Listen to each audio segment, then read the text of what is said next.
Ang lihim sa loob ng Apartment 23. Sa isang tahimik na subdivision sa Maynila, may isang apartment na halos isang taon nang walang umuupa. Apartment 23. Maganda sana, malapit sa palengke, at mura ang upa, pero walang tumatagal. Ayon sa mga kapitbahay, may kung anong mali sa loob ng unit. Pero isang araw, isang lalaking nagngangalang Brian ang lumipat doon. Wala siyang pakialam sa sabi-sabi. Para sa kanya, chismis lang iyon. Pero hindi niya alam, may isang lihim sa loob ng apartment na ito na hindi niya kakayaning malaman. Ano yon? Isang gabi, habang tahimik na nanonood ng TV si Brian, may narinig siyang mahihinang kaluskos mula sa CR. Para bang may gumagapang sa sahig. Tumayo siya, binuksan ang ilaw, pero wala naman. Baka daga lang, bulong niya sa sarili. Bumalik siya sa sala, pero pag upo niya, may napansin siyang kakaiba. Ang pinto ng kanyang kwarto, bahagyang nakaawang. Sigurado siyang isinara niya iyon kanina.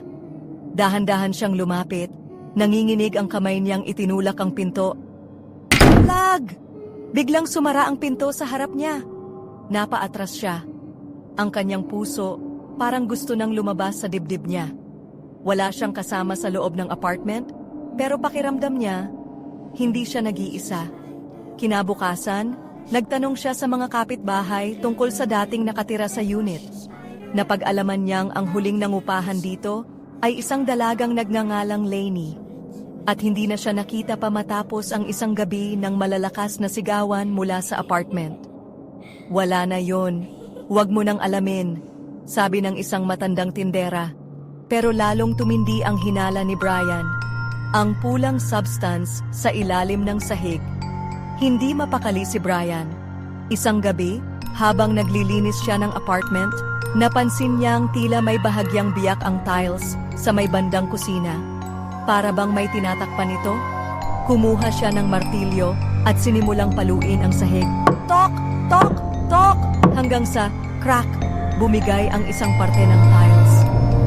Doon niya nakita isang piraso ng pulang tela at isang buto ng tao.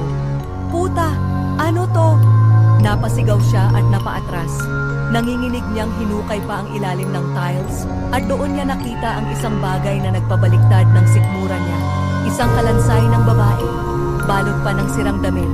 At sa tabi nito, isang cellphone na naka-record mode pa rin. Pero higit sa lahat, may napansin siyang pulang substance sa paligid ng mga buto.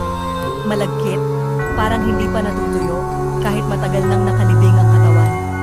Kinakabahan niyang pinindot ang play button sa cellphone, at doon niya narinig ang isang nakakapanindig balahibong recording. Huwag! Maawa ka! Wala akong kasalanan! Hindi mo pwede sabihin sa iba, akin ka lang! Ayoko! Ayoko! Sunod na narinig niya ay mga kalabog, at isang tunog ng kutsilyong tumatarak sa laman. Hanggang sa unti-unting humina ang boses ng babae at tuluyang nawala. Ang hindi inaasahang katotohanan. Hindi na nagdalawang isip si Brian. Tumakbo siya palabas, diretso sa istasyon ng pulis. Agad silang nagtungo sa apartment upang hukayin ang natitirang bahagi ng katawan. Ngunit may isang bagay na hindi pa niya alam. Habang iniimbestigahan ng pulis ang labi, may natagpuang isa pang ebidensya, isang wedding ring. At nang siya sa atin ito, may nakaukit sa loob ng singsing. To my love, Brian. Ano to? Bakit nandito pangalan ko? Doon bumagsak ang mundo ni Brian. Dahil naalala niya, siya ang dating nakatira sa apartment na iyon. Siya ang huling kasama ni Lainey. Siya ang pumatay sa kanya. Pero hindi niya maalala. Ang buong panahon na iniimbestigahan niya ang krimen, ay siya palang tunay na may kagagawan. At ngayong natuklasan na niya ang katotohanan, may isang tanong na lang ang natitira. Kung siya nga ang pumatay kay Lainey, sino yung nagbubulong sa kanya gabi-gabi? Huwag kalimutan, kung nagustuhan niyo ang kwento, huwag kalimutang i-like at i-share ang video. At syempre, i-follow ang page na ito dahil si Chismosang Patatas ay laging online para sa inyo. Mahilig siyang makipagkwentuhan sa mga viewers, kaya mag-comment lang kayo at sigurado siyang papansinin kayo. Kita-kits sa next stream!